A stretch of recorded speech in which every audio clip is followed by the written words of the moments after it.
Mapagpalang araw po muli sa inyong lahat mga minamahal nating subscribers.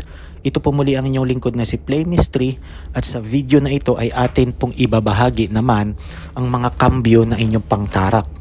Pati na rin po yung mga gagamitin nating pangtapal doon sa ating pasyente kapag tapos na po natin gamutin. Okay po? Ngayon, kung inyo pong nakikita, ito po yung ating mga pangtarak pang-opensa. Ayan, nai-share ko na po ito sa mga previous videos. Yung mga pantarak natin. Yung akdum na gamit ng lahat. Yung abaumal. Ayan po yung mga pangtarak. Ngayon, dito sa video na ito ay atin po itong gagamitin bilang pangkambyo. Okay po? Yan po. Mamimili po kayo dyan na nais ninyo kahit ano dyan. Kayo na po ang maglalaro. Pwedeng ito, pwedeng ito, pwedeng ito. Ang ibabahagi po natin dito sa video na ito ay kung paano naman po ito gagamitin. Okay po. So syempre, kailangan nakagawa ka na ng mga pang-opensa mo. Yung tinuro ko nung nakaraang video, yung mga ilalagay sa mga pang pwedeng pentel pen, sign pen o di kaya ball pen. Basta at least nakagawa ka na tapos kukonsagrahan mo. Okay po. Tapos ito naman yung ating mga pamatay. Ayan, pang-opensa pamatay. 3. Nasa inyo na po kung magdadagdag kayo. Marami naman pong pamatay dyan. Pero sa akin, ito lamang po ang 3 ginagamit ko. Yan, yung 3 na yan. Tapos ito po ay kakambyuhan natin. Okay? Kasi hindi po natin kilala kung gaano kalakas yung ating mga kalaban. May kambyo po yan. Ngayon, sa mga pangtapal po para unawain po ito, sa mga pangtapal, ito po ay pwede po itong gamiting pangtapal. Okay? Let's say, tapos na po ang inyong gamutan. Nagamot nyo na. Natanggal na yung sakit. Pinaalis nyo na yung namiminsala dun sa katawan ng inyong pasyente at pinabalik nyo na sa diwa yung inyong pasyente. Kukuha po kayo, ang ginagamit ko po kasi yung iba ginagamit sa lumpas. Sa akin po hindi. Ang ginagamit ko po ay yung surgical tape. Yung malapat na surgical tape. Alam nyo po yung mga kapag magsuswero na yung mga nurse o di kaya yung mga doktor sa inyong kamay o yung tinatawag na maglalagay na ng dextrose. May tape silang nilalagay doon sa may pin, yung sa may pinagtusukan. Yun po yung inyong bibilhin. May malapad po niyan. Makikita nyo po yan sa lahat ng Mercury Drug o di kaya sa lahat ng mga pambilihang panggamutan ng pangmedicinal. Marami po yan. May malapad po niyan na surgical tape. Yun po yung bibilhin ninyo. Pagkatapos, at least mabilis siyang mapunit at mabilis siyang masulatan. Kasi ano lang siya, yung parang papel. So susulat nyo yan, pwedeng isulat nyo itong lahat, pwedeng isa lang, pwedeng dalawa lang, depende po sa inyo. Okay, pagkatapos, kukonsagrahan nyo po ito ng ating pangkonsagra ng pangtarak natin. Okay, ito po yung ikokonsagra. Binigay ko na po sa mga nakarang video. Banggitin po ito, yung susi ninyo ng bakod, balabal. Ayan po, banggitin yung ito, isunod ito. Pagkatapos isunod ito. Lahat po yan isang beses lamang po. Ito lamang po yung babanggitin ninyo ng 3 beses. Kasi nga, pangkonsagra lang naman eh. Katulad din po ito doon sa pangkonsagra ng inyong mga pangtarak o pang-opensa ninyo. 3 beses lang din babanggitin. Okay? Pag nabanggit nyo na yan, habang nakatapat sa bibig yung kinukonsagrahan ninyong tape, pagkatapos sa kanyang itapal, 3 pagtatapalan nyo po. Una, sa noo ng pasyente. Pangalawa, doon sa sikmura ng pasyente. Importante po yun. Sa noo, sa sikmura, at sa likod. Sa likod po, wala pong problema kahit saang parte ng likod, basta likod ng pasyente. 3 lamang po ang paglalagyan ninyo niyan. Sa noo, sa sikmura ng pasyente at sa likod. Doon yun na lamang po ididikit yung tape. kapag tapos na po ninyo pakonsagrahan. Ito po, mamimili po kayo dito. Yung pamatay lamang po ang ating itatapal. Hindi po natin itatapal ito. Okay? Kasi pang-opensa po ito eh. Hindi po natin to itatapal. Ito lamang po. Yan. Ngayon, sasabihin nyo doon sa pasyente ninyo na kapag natapos na po ninyo painumin yung sabi natin na binabaran ng langis at ipinatak doon sa 1 litro ng tubig, siyempre imimix nyo yan, ihaluin nyo yan, tapos napainom nyo na yung pasyente nyo ng ganon, natapalan nyo na siya ng ganito dahil nakonsagrahan nyo na, tapos nyo na nakonsagrahan at itinapal nyo na sa kanya. Ang sasabihin nyo po sa pasyente ninyo, kung nagpagamot ang pasyente ninyo ng ngayong araw, sabihin natin ngayong araw, walang oras, walang oras po pwedeng umaga, tanghali, hapon, basta ngayong araw, sasabihin nyo po sa pasyente ninyo na kinabukasan bago magbukang liwayway o tinatawag na in English the dawn, bago magbukang liwayway o yung pasikat yung araw, karamihan yan pasikat ang araw alas 6. Okay? Kahit kung hindi naman makikita yung araw sa lugar nila, sabihin nyo na lang na 6 a.m. Okay? Kahit 6:30 man yan, 6:40, basta alas 6. Okay? Sasabihin nyo po, tatanggalin sa katawan. Pagtanggal sa katawan ng pasyente, yung pinagdikitan ay susunugin po iyon. Okay? Pagsunog po nun, susunugin nila, pero iipunin po nila yung abo. Ipaipon nyo po yung abo. Kailangan sunog na sunog po. Alam naman po nila yan. Marunong naman siguro silang magsunog. Susunugin nila yon, yung 3 na yon na pinangtapal ninyo, at pagkatapos iipunin yung abo. Pagkatapos ibabaon yung abo. Kahit ibaon lang nila ng 1 dangkal sa lupa, ayos na yan. Basta hukay sila ng lupa, kahit saang lupa. Okay? Pero wag naman doon sa may lupa na may tinataniman. Okay? Yung sa may lupa na kung pwede, mas maganda kung may ilog sa inyo, itapon na lang doon sa may ilog. Pwede po yun. Basta wag pong ibabaon doon sa may mga pinagtataniman. Anong ibig kong sabihin pinagtataniman? So sa may mga may farming site o yung pinagtataniman ng mga pang-ani, ng mga pangpalay, ng mga panggulay.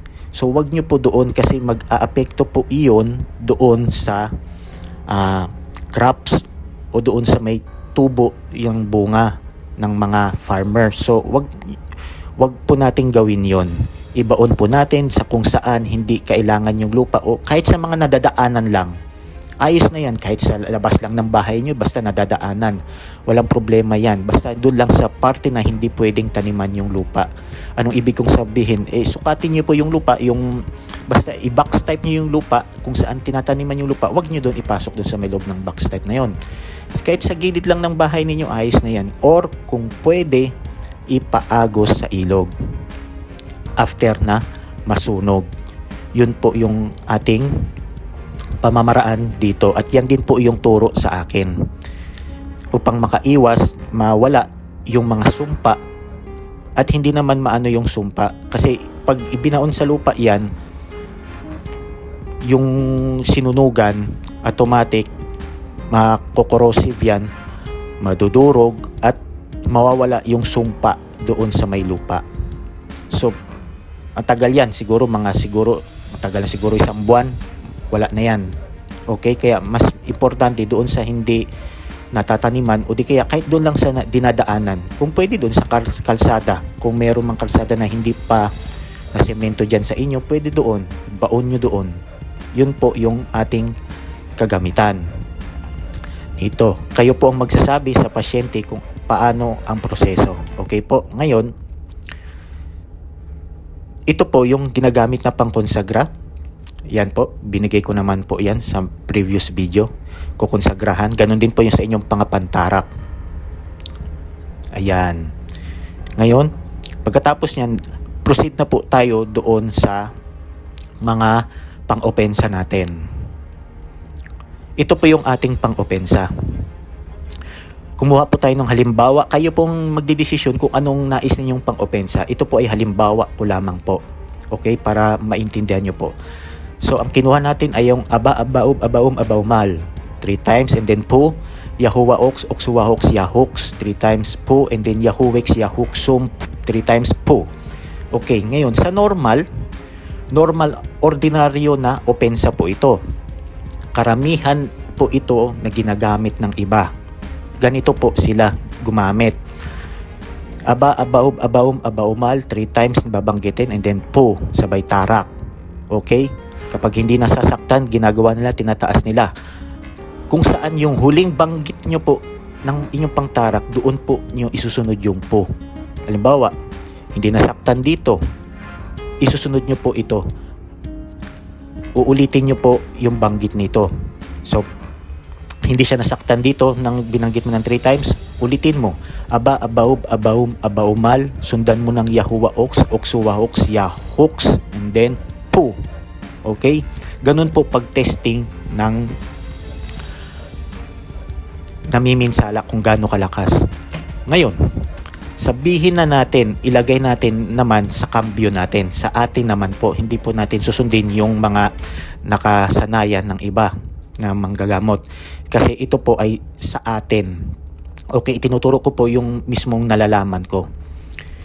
Sa atin naman, iba yung sistema natin. Kasi tayo may kambyo. Okay? May kambyo po tayo. Una, sabihin na natin na natawag mo na, napako mo na, natali mo na, nadiskumunyonan mo na, saka nyo po susubukan. Banggitin nyo po muna ito. Aba, abaub, abaum, abaumal, 3 times and then po. Tingnan nyo po yung muka. Kung sa tingin ninyo na kumukulubot yung muka, nahihirapan pero hindi umaaray, dagdagan nyo po. Okay? Subukan nating dagdagan. Ulitin natin. Aba, abaub, abaum, abaumal, sundan natin ng yahuwa ox, oksuwa hox, yahox, and then po. Okay? Ganun po yun. Halimbawa, una, tarak ka muna. Aba, abaub, abaum, abaumal ng 3 times. Po.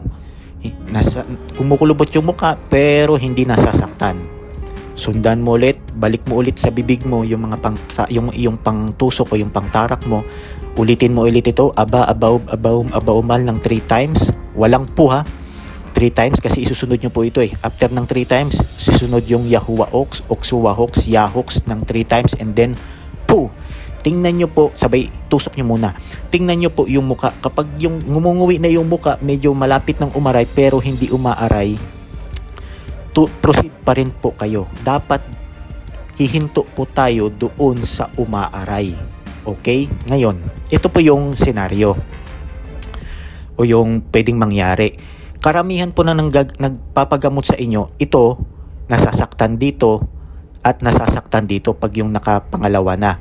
Pero pambihira po umabot dito. Worst case scenario na po yan kapag umabot dito. Sa 100 na nagpapagamot sa inyo, nasa 10 o 15 lang ang umaabot dito. Okay?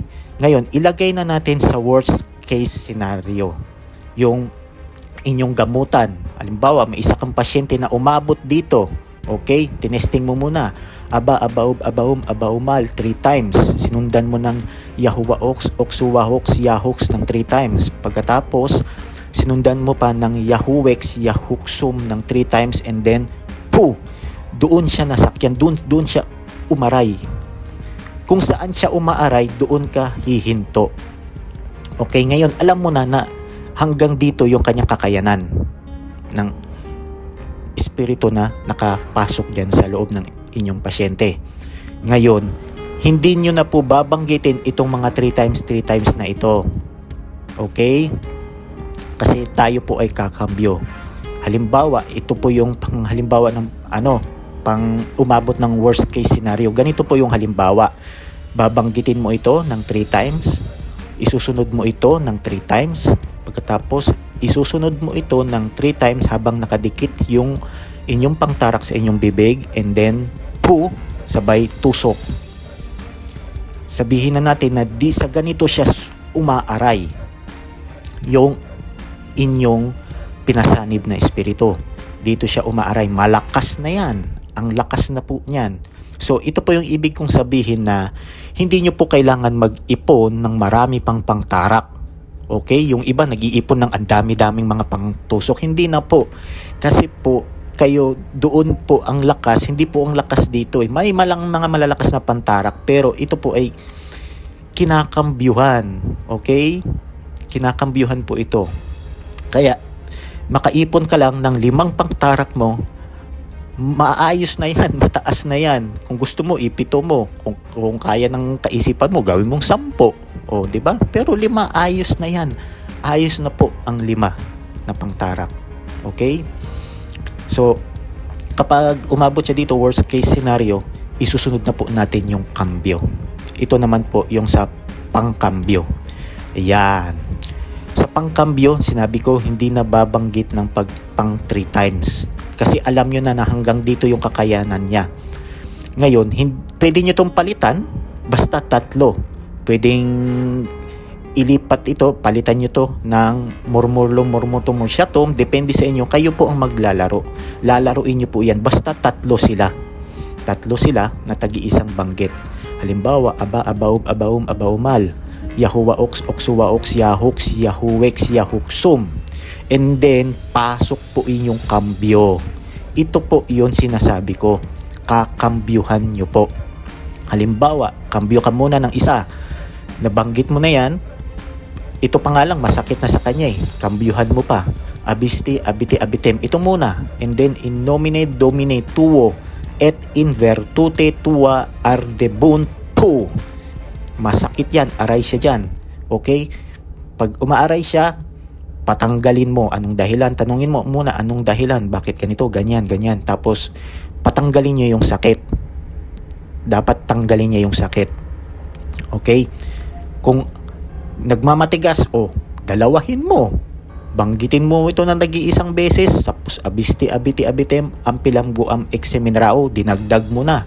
Tapos, banggitin mo ito and then, tusok ulit. Okay? Kung gusto nyo, i-overkill nyo yun, gawin nyo tong 5, gawin nyo tong 7, kung ano, ilan man yung mga pang puder bala ninyo, talagang masakit yun. Okay?